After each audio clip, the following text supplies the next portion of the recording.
우리 11월의 둘째 주일을 통해 하나님 앞에 나와 예배하는 사랑하는 모든 성도들과 가정들 위해 하나님의 풍성한 은총이 함께 하시기를 주님의 이름으로 축원합니다. 오늘은 갑자기 이렇게 보니까 표시한 데들이 거의 다 메워지는데, 사실 우리는 조금 더 좌석 표시를 더 해도 되는데 조금씩 채워져서 그동안 여러 가지 장애로 인해서 나오지 못했던 분들이 함께 나오며 함께 믿음의 교제도 나누며 예배드릴 수 있게 되리라 생각합니다. 하나님께서 함께 하시는 하나님의 선하심과 인자하심이 늘 함께 있어 귀하고 복된 일을 만나게 하실 줄 믿고 믿음으로 은혜 가운데 승리할 수 있는 우리 모든 가정들 되시기를 주님의 이름으로 축원합니다. 오늘 말씀의 제목은 내 생명 다하기까지, 이런 제목으로 말씀을 드리는데, 바울 사도의 고백. 바울 사도는 예루살렘을 향해 가게 되었는데, 왜 예루살렘을 가게 되었는가 하면 3차 전도 여행을 다 마치고 1차에서는 터키 소아시아 쪽을 돌고 2차에서는 그 빌립보, 데살로니가, 아테네, 고린도까지 유럽 전도를 하고, 세 번째는 아시아, 소아시아, 유럽의 전도를 마치고 선교 보고를 위해서 모 교회인 예루살렘 교회, 12사도가 있는 예루살렘 교회에 가서 선교 보고를 하고, 특별히 그 당시에는 예루살렘 교회 그 지방의 기근으로 인하여서, 가뭄으로 인하여서 굶주림이 심해서 우리들이 복음 전파를 받은 우리들이 모교회와 그곳에 사는 이들을 위해서 우리들이 먹을 것과 이 후원금을 전달해야 되지 않습니까? 고린도를 비롯해 여러 교회에 부탁해서 이 후원 자금을 가지고 바울 사도는 성령의 인도함을 따라 성령에 매여 예루살렘을 향해 한 걸음 한 걸음 다가가게 되었던 겁니다. 아니, 그런데 성령께서 거기 예루살렘에 가면은 환난과 결박과 환난이 있는데, 이런 깨우치심을 자꾸 주십니다. 오늘 봉독했던 말씀은 에베소 교회 장로들을 밀레도에 이렇게 데리고 오라고 하여서 또다시 이후에 못 볼 수도 있기에 내가 이런 무거운 짐을 가지고 이렇게 예루살렘을 향해 갑니다. 나를 위해서 기도해 주십시오. 내가 여러분들과 3년 동안 예배소에 있으면서 두란노 소원을 중심으로 하여 복음 전도하고 함께 충성 헌신했던 때를 기억하고 나를 위해서 기도해 주십시오. 이렇게 부탁을 하고, 그런데 두로에 가도 가이사랴에 가도 여기에서 여러 사람들도 성령의 감동으로 예루살렘으로 가지 마십시오, 결박과 환난이 있습니다. 그 가이사랴의 빌립보라고 하는 전도자의 집에서는 어떤 이가 그 예언자가 와서 바울 사도의 허리띠를 뺐더니 그거로 자기의 손을 꽁꽁 묶고 이와 같이 이 임자가 예루살렘에 가게 되면 이와 같이 결박과 환난이 있을 것이니 가지 마십시오, 가지 마십시오, 이렇게 부탁을 하게 되었던 것. 성도 여러분, 여러분이 이 입장에 처하게 되면 여러분은 어떻게 결정을 하시겠습니까? 하나님 주신 사명이 있어 내가 예루살렘을 향해 가는데, 이것이 내게 주신 사명으로 알고 가는데, 또 한편으로 성령께서 마음의 생각, 거기 가면 결박과 환난이 있다고, 또 다른 제자들과 다른 사람들도 예루살렘에 가면 분명히 많은 어려움들이 있을 겁니다. 그러니 가지 마십시오, 가지 마십시오. 그런데 바울 사도는 여기에서 이렇게 결단을 내립니다. 24절을 보게 되면, 내가 달려갈 길과 주 예수께 받은 사명 곧 하나님의 은혜의 복음을 증언하는 일을 마치려 하면은 나의 생명조차 조금도 귀한 것으로 여기지 아니하노라. 바울 사도는 어떻게 결단을 했습니까? 결박과 환난이 있을지라도 내가 달려갈 길, 그리고 예수께서 내게 주신 사명, 하나님의 은혜의 복음을 증언하는 일을 마칠 때까지 나의 생명조차 귀한 것으로 여기지 아니하고 내 생명 다해 내 목숨 다해 이 복음 전도, 영혼 구원, 멸망에 빠지지 않게 하는 이 복음 전도를 위하여서 어떤 희생과 고난이 내게 있을지라도 나는 이 길을 택하겠습니다 라고 하며 결단하게 되었던 겁니다. 나는 어떻게 될까? 내가 이런 입장에 서면 어떻게 했을까? 이렇게 어제 조심스럽게 들이켜보게 될 때에 저는 군목으로 18년, 그 다음에 감리교 본부에서 7년, 동부연회 총무로 6년, 감독님, 감독회장님, 그리고 군대에서 지휘관, 우리 사람을 많이 섬기는, 물론 궁극적으로는 하나님을 섬기지만 사람을 많이 이렇게 섬겼던 사람 중에 하나인 것을 보면 나는 어떻게 결정을 할까? 우리들에게 귀한 목표와 사명이 있지만 거기에 큰 결박과 환란이 있다라고 하면 이거는 안 되지요, 이거는 안 됩니다 라고 그렇게 대답하지 아니했을까라고 혼자서 생각을 해보았습니다. 여러분은 어떻게 하시겠습니까? 하나님께서 내게 주신 가장 귀한 것, 성령께서 예루살렘에 가서 보고를 하고 예루살렘에 가서 전해줄 것을 전해주고, 하나님께서 내가 너에게 앞으로 할 것도 거기에서 알려줄 것이니 그 길을 향해 가라고. 그런데 환난과 권고, 핍박과 어려움이 있는데 어떻게 해야 됩니까? 바울 사도는 생각하기를 내 사명이 어렵고 힘든 여건보다 그것을 넘어서서 그리함에도 불구하고 내게 주신 사명, 나를 통해서 이루시고자 하는 다른 사람이 아닌 하나님께서 내게 맡기신, 내게 생명을 주고 구원하여 하나님의 백성 되게 하시고 이후에도 나의 삶을 심판하실 이 하나님께서 내게 명하신 이 사명이더라고 하면 어떤 곤란에도 불구하고 나는 가겠습니다. 바울 사도의 고백입니다. 여러분들은, 우리들은 이런 일을 당하여서 어떻게 해야 될까? 그리고 이런 그 결심과 결단에는 어떤 의미들이 있는지를 함께 생각해 보고자 합니다. 첫째로 바울 사도가 이런 결단을 하게 된 이유는 복음 전도만이 영혼을 살리는 유일한 길이기 때문에 아마도 바울 사도는 죽음도 마다하지 아니하면서 이 영혼 구원을 위하여서 내 가족들과 내 이웃들과 하나님 사랑하는 모든 이들, 이 복음 전도 외에는 내가 입을 닫아버리게 되면 이 복음을 전하지 아니하면 저가 구원받지 못하고 영혼이 멸망할 텐데요. 우리 복음 전도에는 이런 그 원리도 있습니다. 우리들이 그 이후의 것을 책임지지 아니하여도 된다라고 하는 겁니다. 우리들이 저한테 복음을 다 설명해서 결단을 얻고 그 후에 변화되고 결심 얻고 이런 것까지 책임지지 말라라고 하는 겁니다. 우리 하나님께서는 우리에게 예수 믿는 것이 너무나 좋다라고, 예수 믿고 구원받아 내가 행복하다라고, 예수 믿는 것 이것보다 귀한 것이 없다라고 그저 한마디만 교회 나가라고, 예수 믿으라고, 하나님의 은혜와 축복 안에 거하라, 이 말 한마디만 하고 끝내도 우리에게 주어진 일 다 했다라고 하는 겁니다. 이후에는 하나님께서 그 사람에게 필요한 때에 이 말씀이 생각나게 하셔서 이런 아픔과 절망 속에 있는데 어떻게 하면 좋을까?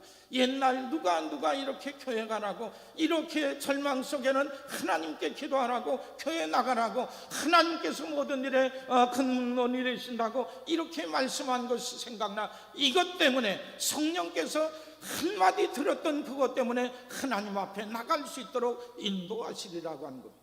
그런데 이 말 한마디, 교회 나가는 것이 좋습니다, 하나님께 모든 것 달렸습니다, 예수님께서 우리 모든 것 짊어지셨습니다, 이런 말 한마디도 들어본 적이 없으면 하나님 앞에 나가기가 너무나 힘들다라고 하는 겁니다. 그런 점에서 볼 때에 바울 사도는 우리들에게 있어서 복음 전도만이 영혼을 살릴 수 있는 가장 귀한 것인데 이것을 전하지 아니하면, 이것을 전하는 것을 외면한다라고 하면 나는 하나님 앞에, 이 세상 앞에서 하나님 앞에 올바로 설 수 없을 거라 생각하게 되었던 겁니다. 바울 사도는 이 땅에서의 삶뿐만 아니라 천국에서의 삶도 생각했으리라 예상하게 됩니다.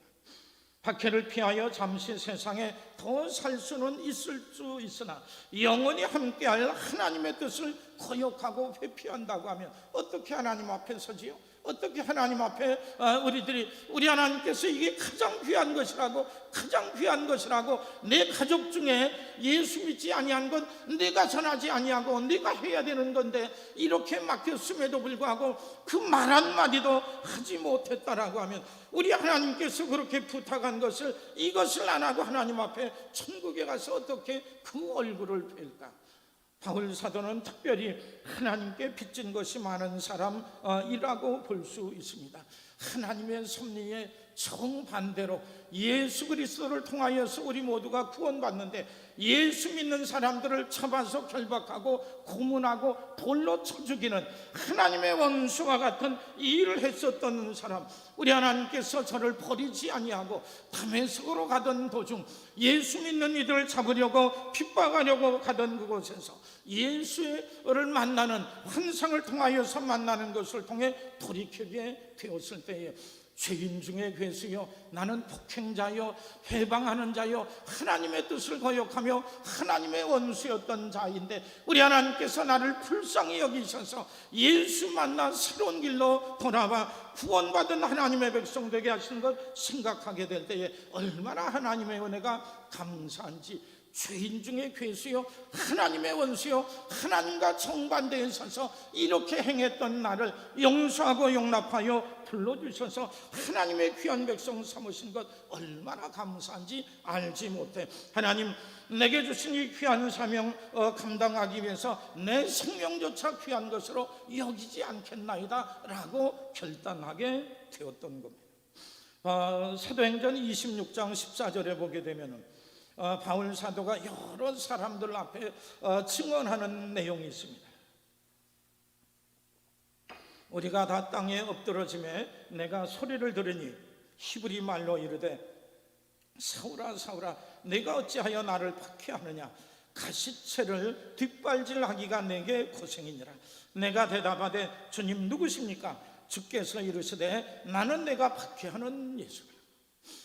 이렇게 하나님의 뜻을 거역하고 정반대에 서서 하나님의 섭리를 회방하는 자, 하나님께서 단칼에 이렇게 처리하실 수도 있었는데 우리 하나님께서 나 같은 것도 오래 참으시며 돌이키시며 나를 부르셔서 나를 용서해 하나님의 귀한 자녀 되게 하신 것을 생각할 때에 나는 결코 죽을 때까지 하나님의 뜻대로만 살기로 결심했나이다 고백하게 되었던 겁니다. 여기에서 가시체를 뒷발질하기가 내게 고생이니라. 가시체가 뭘까요? 목자들이 양을 치를 때에 그리 가지마 이렇게 할 때는 막대기를 가지고 그리 아니지 이쪽으로 가야지 그렇게 하면서 이 막대기를 때로는 가시나무로 때로는 그 막대기 끝에 가시가 있는 그거를 아마 붙였던 것 같아요. 가시체. 그래서 잘못된 길로 가면 아니지 하면서 이 가시로 찔르니까 이 길로 가면 안 되겠구나. 목자가 인도하는 대로만 가야지. 내가 그 소리를 분명히 듣고 가야지. 이렇게 하는데 이렇게 잘못된 길로 가게 될 때 가시체를 통해 찌르고 고통을 주셨는데도 불구하고 때로는 양들이 성질을 내면서 뒷발로 그 가시나무를 향해서 뒷발질을 할 때가 있다는 겁니다. 아니 화딱질 하는데 왜 자꾸 그래요? 이 뒷발질 하면 할수록 그 가시에 찔려 더 고통스러운 겁니다. 바울 사도가 이와 같이 하나님의 섭리를 거역하여서 오히려 예수 믿는 자들을 박해하려고 애를 쓰게 될 때에 영적으로 많은 아픔과 고통이 있음에도 불구하고 더 거역하게 될 때에 가시체를 뒷발질하기가 내게 고생이니라. 영적으로 많은 잘못된 길로 인하여서 이런 아픔이 있게 되었던 겁니다. 유대인들에게 보면 우리 구약 성경에 보게 되면 메시아는 두 종류의 메시아가 있는데 다니엘서의 메시아는 정치적인 힘 있는 메시아입니다. 하나님께서 보내신 메시아가 오면 그동안 우리들이 식민지에서 억울함과 고통, 아픔을 당했는데 메시아가 오게 되면 모든 원수를 쳐 없애고 우리 민족에게 해방을, 유대 민족을 최고로 만드실 겁니다. 예수님께서 고난주간 마지막 날 예루살렘에 입성했을 때에 호산나 찬송하리로다 호산나 호산나 이렇게 많은 유대인들이 예수님께서 메시아로 오신다라고 하게 되었을 때에 이렇게 신이 났던 것은, 메시아가 오시는 것은 유대 민족을 구원하여 온 세상에서 최고의 민족으로 알며 모든 원수들은 다 단칼에 없애실 이런 그 축복의 날입니다. 이런 그 메시아 사상이 한쪽에 있는 반면 이사야서 53장에 보게 되면 여기에 메시아는 고난받는 종 메시아, 그 세상 죄를 짊어지고 가는 그 어린 양, 세상 죄를 짊어지고 가는 하나님의 어린 양, 이 모습, 이것은 우리들에게는 참으로 우리를 모든 죄에서 구원하시며 위로하며 하나님의 백성 되게 하신 것은 세상의 칼과 창 권력으로 지혜로 할 수 없고, 우리의 죄를 대신하여 예수 그리스도 죄 없으신 그분이 죽지 아니하면 우리의 죄 문제를 해결할 수 없기에 하나님께서는 최후의 심판 전에는 마지막 때에 이런 그 정치적인 메시아, 힘있는 메시아 오게 하시지만 우리를 모든 죄에서 건지시기 위하여서는 우리의 죄를 짊어지는, 우리를 대신하여 죽는 이러한 그 고난받는 종 메시아를 보여주셨던 겁니다. 그래서 유대인들과 바리새인들과 바울 사도를 비롯해 모든 사람들은 무슨 소리입니까? 이방인들은 필요 없고 유대인들만 구원하여 최고로 만드실 이 메시아만 섬기고자 했었던 바울 사도와 유대인들은 정말로 예수님께서 하나님께로부터 오셨고 능력 있고 사람을 살리고 병을 고치고 자연적인 이적은 일으키심에도 불구하고 힘 있는 자로 오지 아니하고 많은 이들의 죄를 대신하여 죽는다고 한 것, 이것을 받아들일 수 없어서 바울 사도는 물론 이 모든 그 유대인들이 예수를 거역하고 십자가에 매달려고 애를 썼던 것을 보게 됩니다. 왜 바울 사도가 하나님의 원수일 수밖에 없었는가? 그리함에도 불구하고 어쨌든 하나님의 섭리를 거역하고 정치적인 힘있는 메시아만 생각하고 예수 믿는 이들을 다 박해하며 죽이려고 애썼을 때에 하나님의 용서를 받을 수 없었던 사람이었음에도 불구하고 죄인 중에 괴수였던 나를 우리 하나님께서 나를 사랑하며 나를 용서하며 나를 부르셔서 환상을 통해서 깨닫게 하시고 예수를 만나게 하심으로 참 자유를 얻게 하시고 참 평강을 얻게 하시고 하나님의 귀한 백성 되게 하신 것, 이 은혜를 생각하게 될 때에 내 생명 다해 우리들에게 참 구원을 가져오는 이 복음 전도를 위해서 남은 여생 드리겠나이다, 이런 마음과 결단이 있게 되었기에 바울 사도는 결박과 환난이 있어요. 더 큰 어려움과 더 큰 고통, 더 큰 그 위험이 있을지라도 나는 이 길을 포기할 수 없고 우리 주님을 포기할 수 없고 주님 주신 이 귀한 사명을 포기할 수 없습니다 라고 하며 앞을 향해 나가게 되었던 겁니다. 뿐만 아니라 바울 사도는 이방인을 향한 복음 전파의 사명 때문에 그는 포기하지 아니하였던 것을 보게 됩니다. 유대인들은 그 당시에는 하나님을 아는 사람은 유대인들밖에 없는데 유대인들 생각에 하나님은 우리들만의 하나님, 우리 유대인만의 하나님, 모든 이방인들은 지옥의 불쏘시개에 불과하다라고 하는 이런 그 생각이 깊었기에 그 예수님의 12 제자들도 유대인이기에 저들이 이방인들에게 복음 전하기는 합당치 아니하여 하나님께서는 특별한 이력이 있었던 이 바울 사도를 통하여 베드로는 유대인에게 가면 너는 이방인에 가서 하나님의 말씀과 복음을 전하라고, 그리하여서 이방인들만 모였던 안디옥에 있는 교회, 바울 사도가 이렇게 불림을 받아 복음을 전하게 될 때에 큰 부흥의 역사가 있어지게 되었고, 이 교회에서 3차 전도 여행을 보내면서 바울 사도를 선교사로 세움으로 인하여서 하나님의 놀라운 복음이 그리스에서 로마에서 또한 소아시아, 터키 등등 곳곳마다 하나님의 놀라운 복음을 전할 수 있는 이 귀한 일을 감당하게 되었다라고 합니다. 성도 여러분, 바울 사도에게만 이 사명이 있는 것이 아니라 우리 하나님께서는 우리에게 이 사명을 주셨는데 이 세상 사람 중에서 구원받지 않아도 될 만한 사람이 아무도 없더라고 하면, 각자 모두가 구원받아야 된다라고 하면 우리들의 사랑하는 자식들도 부모님들도 형제 자매와 이웃들과 친구들도 누군가 저들에게 복음을 전해야 된다라고 하면 그것을 하나님께서 내 자식은 나에게 맡기고, 우리 부모님이 일찍 믿지 못했으면 부모님도 나에게 맡기고, 내 친구 중에 예수 믿는 사람 없으면 나에게 저들에게 복음을 전하라고 이 사명을 맡겼더라고 하면, 이 하나님께서 맡겨주신 사명, 이것이 얼마나 귀하고 중요한지 모릅니다. 이것을 말 한마디라도 전하게 되면 이후에 성령께서 저들의 마음에 생각나게 하셔서 주님 앞으로 가게 하는데, 이런 말 한마디, 나는 일생 동안 나더러 예수 믿으라고 얘기한 사람이 아무도 없었습니다. 이렇게 되게 될 때에 저들은 돌아갈 길을 알지 못해 하나님 앞에 나갈 수 없더라고 하는 겁니다. 바울 사도와 같이 큰 환난과 결박이 아닐지라도 우리들의 삶 속에는 누군가는 이 복음을 이렇게 전해받아야 되는데, 하나님께서는 내게 이 귀한 일들을, 귀한 사명을 감당하라고 말씀하셨음에도 불구하고 그거는 내 일이 아닌데 내가 무슨 그런 믿음이 있습니까? 내가 뭐 그렇게 열심히 합니까? 이런 마음과 태도를 가지게 될 때 우리는 하나님 앞에 내가 너를 불러 구원하고, 내가 누구를 통하여서 내가 너를 내 백성으로 삼으며 너를 불렀는데 왜 너는 이것을 안 했니라고 안타까운 심정으로 하나님께서 우리를 보고 우리를 만나시는 이런 그 때를 우리들이 가질 수밖에 없더라고 하는 겁니다.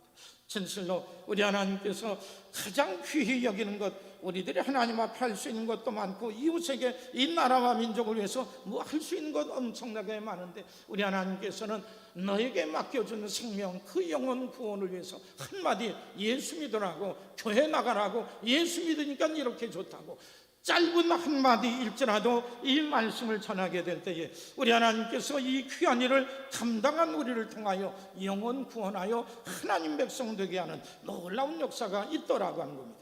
진실로 이 귀한 사명 감당하여 우리 하나님께 영광 돌리고 하나님 앞에 기쁜 마음으로 나갈 수 있는 우리 모든 성도들 되시기를 주님의 이름으로 축원합니다. 두 번째로, 이런 의혹이 생깁니다. 아니, 성령께서는 너 예루살렘에 가라 이렇게 말씀하셨으면 그걸로 끝 하면 좋은데 왜 예루살렘에 가면은 환난과 결박이 있을 것이라고 말씀을 하셨을까요? 환난과 결박이 있을 거라고 말씀한 것에 대해 해석의 차이입니다. 여러 제자들과 다른 사람들은 그 사명도 있지만 거기 가면 환난과 핍박이 있습니다. 그러니 가지 마십시오. 그런데 성령께서 정말로 그것이 결박과 환난이 있으니까 너 그거 하지 말라 이런 뜻으로 말씀하셨겠습니까? 아니면은 환난과 핍박이 있게 되니 내 사명 감당하게 될 때 이 어려움이 있으니 깨어 기도하면서 잘 준비해라, 경고하기 위해서 이 말씀을 하셨을까요? 바울 사도는 이렇게 생각했습니다. 이렇게 어렵고 힘드니 내가 하지 말아야지, 하나님이 하지 말라고 그러는 것 같아, 하나님의 뜻이야, 이렇게 핑계대려고 도망칠 구실을 삼지 아니하였습니다. 하나님께서 내게 맡기신 것이 분명하나 결박과 환난이 있을 거라, 그러니 가지 말라고 하신 것이 아니라 환난과 핍박이 있을 거야, 그거는 주의하라고 내게 말씀하셨다, 이렇게 생각하게 될 때 알겠습니다, 주의하며 깨어 기도하며 이것을 감당하겠습니다라고 나가게 되었던 겁니다. 바울이 결박이 되었을 때에 하나님의 진심이 밝혀졌습니다. 23장 10절에 보면 예루살렘에서 큰 분쟁이 생기니 천부장은 바울이 그들에게 찢겨질까 하여 군인을 명하여 내려가 무리 가운데서 빼앗아 가지고 영내로 들어가라 하니라. 그날 밤에 주께서 바울 곁에 서서 이르시되 담대하라, 내가 예루살렘에서 나의 일을 증언한 것 같이 로마에서도 증언하여야 하리라 하시니라. 성령께서 원하신 것, 하나님께서 원하신 것은 내가 예루살렘에서도 증언하고, 이제는 가이사 로마 황제에게 항소하였으니 거기 가서 재판받을 때에 로마에 가서도 복음을 증언하게 되리라. 이것이 하나님의 뜻입니다. 그런 점에서 볼 때에 예루살렘에 가면 결박과 환난이 있을 거야 이렇게 얘기하셔서 그 사명을 감당하지 말라고 하셨던 것이 아닙니다. 내가 예루살렘에도 증언하고 로마에까지 가서도 증언하게 되리라. 그렇다라고 하면 이 복음 증언한 것, 이게 하나님의 뜻이요, 환난과 결박과 권고 어떤 일이 있어도 너는 주의하고 기도하면서 이 모든 것을 잘 감당하라 말씀하고 있는 겁니다. 그러므로 우리 모든 성도들은 잘 분별하며 살아야 됩니다. 때때로 우리들에게 어렵고 힘든 일이 있으면 나 중심적으로 이기적으로 생각해서 이거는 하나님이 하지 말라고 하시네, 이거는 하나님께서 안 해도 된다라고 하시네. 이건 아니죠. 하나님의 명령과 뜻과 이 사명은 분명합니다. 어떤 지경, 어떤 형편, 어떤 처지에서도 우리들이 감당하라고 하는 건 변할 수 없는데 자꾸 우리들이 회피하려고 핑계의 도구를 삼고자 하게 될 때에 우리는 그릇된 길로 갈 수밖에 없습니다.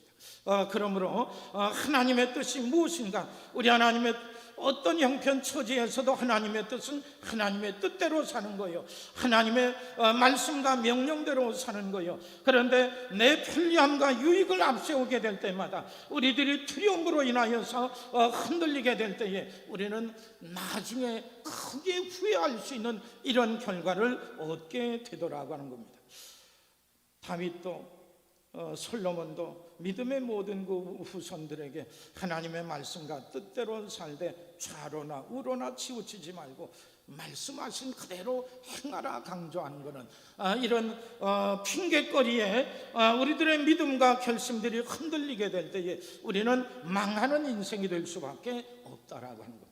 그래서 그렇다라고 하면 사도 바울의 이런 결단, 환난과 결박이 내 앞에 있을지라도 나는 내 생명조차 복음 증언하는 일을 마치려 하면은 내 생명조차 귀한 것으로 여기지 않겠습니다. 내가 예루살렘에도 로마에도 어디에 가든지 하나님의 말씀과 복음을 전하리라, 이렇게 결단하게 되었을 때 결말이 어떻게 되었을까요? 이런 많은 사람들의 만류에도 불구하고 갔을 때 처음에는 예루살렘에서 많은 이들이 바울을 미워하여 저놈 죽이라고 큰 소동이 일어났고 저를 죽이려고 하는 테러가 계획이 되는 등 분위기가 심상치 않았습니다. 그럼에도 불구하고 이렇게 포기하지 아니하고 걸어갔을 때 국회라고 할 수 있는 유대인 공회에서 증언을 하게 되었고, 유대의 총독으로 와 있던 로마 사람 베스도와 벨릭스 총독과 관리들 앞에서 말씀을 전하게 되었고, 아그리빠라고 하는 분봉왕에게 전도하고 나가서는 세계의 중심이었던 로마에 가서 하나님의 말씀과 복음을 증거하는 이런 그 놀라운 역사를 얻게 되었다고 하는 겁니다. 만일 두려워서 자기 자신의 안위를 앞세워서 사명 감당하기를 포기했다라고 하면 이 놀라운 증언을 하고 이 놀라운 하나님의 역사를 만날 수 있는, 엄청나게 많은 이들이 구원받아 하나님의 백성 될 수 있는 이 귀한 그 사명을 감당치 못하는 안타까움에 처했을 것이라고 하는 겁니다. 바울은 빌립보서를 통해 이 로마에서의 사역을 이렇게 설명합니다. 형제들아, 내가 당한 일이 도리어 복음 전파의 진전이 된 줄을 너희가 알기를 원하노라. 빌립보서 1장 13절 보니까 이러므로 나의 매임이 그리스도 안에서 모든 12대 안과 그 밖의 모든 사람에게 나타났으니 형제 중 다수가 나의 매임으로 말미암아 주 안에서 신뢰함으로 겁없이 하나님의 말씀을 더욱 담대히 전하게 되었느니라. 로마의 그 황제의 궁 안에, 그리고 로마의 그 엘리트 간수들과 함께 두 손을, 로마의 간수와 함께 두 손이 묶여가지고 몇 시간씩 날마다 같이 다니게 될 때에 이 엘리트 간수들과 죄수들에게 하나님의 말씀과 복음 전하는 것은 일반인은 불가능한데, 하나님께서 어떻게 로마 궁 안에 있는 12대 안에 있는 이곳 사람들과 함께 붙들어 매주셔서 하나님의 말씀을 전하게 되었고, 많은 로마에 있는 성도들이 보게 될 때, 아니 바울 사도는 미결수 이 죄수의 몸으로도 저렇게 열심히 복음을 전하여서 그 소식이 그 로마 시내로 퍼져 나오는 것을 볼 때에 이 죄수의 몸으로도 저렇게 당당하게 말씀과 복음을 전하는데 우리는 이게 뭐지? 다른 많은 성도들에게 자극을 주어 열심히 복음을 전하게 되는 이런 그 일들을 얻게 되었을 때에 우리 하나님께서는 내가 받은 것은 고난인데, 내가 받은 것은 결박과 환난이요 억울함과 원통함인데, 내가 그때에도 굴하지 아니하고 믿음으로 순종하였더니 이 고난을 통하여 하나님의 놀라운 역사가, 구원의 역사가, 축복의 역사가, 놀라운 진전의 역사가 있게 되었다라고 합니다. 성도 여러분, 고난이 온다라고 해서 회피하게 되면 우리들이 성도의 길을, 하나님의 백성의 길을, 부모의 길을, 자식의 길을, 형제의 길을 걸어가야 되는데 힘들다고 포기해버리게 되면 이 고난을 통과하면서 하나님의 뜻을 이루고, 고난을 통과해서 나다운 내가 되고, 이 고난을 통과하며 하나님의 축복을 만들어 가는데, 힘들고 어렵다라고 해서 고난 에라 모르겠다 내동댕이 쳐버리니 우리에게 하나님께서 함께 하시는 축복의 역사를 만날 길이 우리에게는 있지 아니하게 되더라고 하는 겁니다. 성도 여러분, 하나님께서 왜 고난과 어려움을 주시겠습니까? 이 고난들을 이겨내면서 믿음도 자라고, 고난을 이겨내면서 하나님의 뜻을 이루고, 고난을 이겨내면서 내가 진정한 하나님의 백성답고 당당하게 바른 길 가는 이런 그 성도의 삶이 완성이 되는데, 결박과 환난이 있네, 이거는 하나님의 뜻입니다. 이 포기하는 것이, 안 하는 것이 하나님의 뜻입니다. 이렇게 하면서 포기하게 될 때에 그것을 포기하고, 사명도 포기하고, 모든 것을 포기하여 진전이 없고 아무런 귀한 것도 이룰 수 없는 이런 불행한 성도의 삶이 되게 되더라고 하는 겁니다. 우리 마지막 예를 하나 드리고 마치고자 합니다. 미국의 다이빙 선수 조니 에릭슨 타다라고 하는 그 여자분이 있는데, 여러분 이쁘게 생겼죠? 저분은 그림을 그리는데 뭘로 그리나요? 입으로 그리는 겁니다. 그 다이빙 선수가 이 다이빙 하다가 잘못 목을 다쳐서 사지가 마비가 되었는데, 사지 마비되어서 이건 뭐 사람 뭐 합니까? 그래서 죽으려고, 사지가 마비되었으니 약을 먹을 수 있나요? 칼로 어떻게 자살할 수가 있나요? 이게 안 되는 겁니다. 얼마나 원통하고 답답한지, 하나님 나를 제발 죽여달라고. 근데 죽을 방법이 없는 거니까. 그래서 이제는 기도를 바꿔서, 하나님 나를 죽이지 아니한다고 하면, 죽을 수 없더라고 하면, 하나님 나 살 수 있는 방법을 좀 가르쳐 주시옵소서. 눈물로 이렇게 기도했는데, 내가 죽을 수 없더라고 하면 살 수 있는 방법을 가르쳐 달라고. 그런데 그 이후에 이렇게 말씀과 여러 생각이, 내가 그리스도 안에서 나도 존귀한 자, 사람들마다 잘 쓸 수 있는 것이 없고 쓸 수 없는 몸이 있고 재주가 있고 부분이 있더라고 하면, 내가 사지가 이렇게 연약하지만 나머지는 건강하고 온전하다라고 하면, 이거는 쓰지 못하지만 남은 것을 가지고도 행복하게 보람 있게 살 수 있지 아니할까? 하나님이 나를 사랑하는데, 나를 기억하는데, 나를 존귀히 여기시는데, 이런 마음과 믿음이 들게 될 때에 하나님 나에게 살 수 있는 방법, 잘 살 수 있는 방법을 가르쳐 달라고 기도하면서 이렇게 했을 때 이 입술을 가지고 그림을 그리고 이렇게 하면서 자기뿐만 아니라 이 장애인들, 많은 연약함 속에 있는 그런 이들을 이렇게 보면서 조니와 이런 친구들이라고 하는 단체를 만들어 많은 이들에게 위로와 희망이 되며, 자기에게 주어진 어려움도 한 가지 극복하려고 이렇게 나가게 되었을 때에, 예전에 완전히 나는 끝장났다라고 생각하는 그때에는 보이지 아니하던 것이, 하나님 살 수 있는 방법을 가르쳐 주옵소서. 한 가지 오늘 이것을 하고 저것을 하고 이 어렵고 힘든 과정을 하나하나 통과하려고 애를 쓰다 보니, 그 이후에 보여주는 기쁨과 감사와 성취와 내가 보지 못했던 하나님의 놀라운 축복이 이 세상에는, 이 삶 속에는, 우리들의 삶 속에는 무궁무진한 것을 이렇게 발견하게 되었을 때, 본인은 물론 이웃들에게도 큰 은혜 끼치며 살 수 있는 이런 그 삶이 되게 되었더라고 합니다. 성도 여러분, 우리에게 맡겨주신 사명, 맡겨주신 책임, 하나님께서는 우리를 사랑해 하나님의 백성 되게 하셨으니, 내게 주신 사명 결코 어떠한 형편 지경에도 내게 주신 사명 감당하며 살아야지, 이 마음으로 고난 속에서도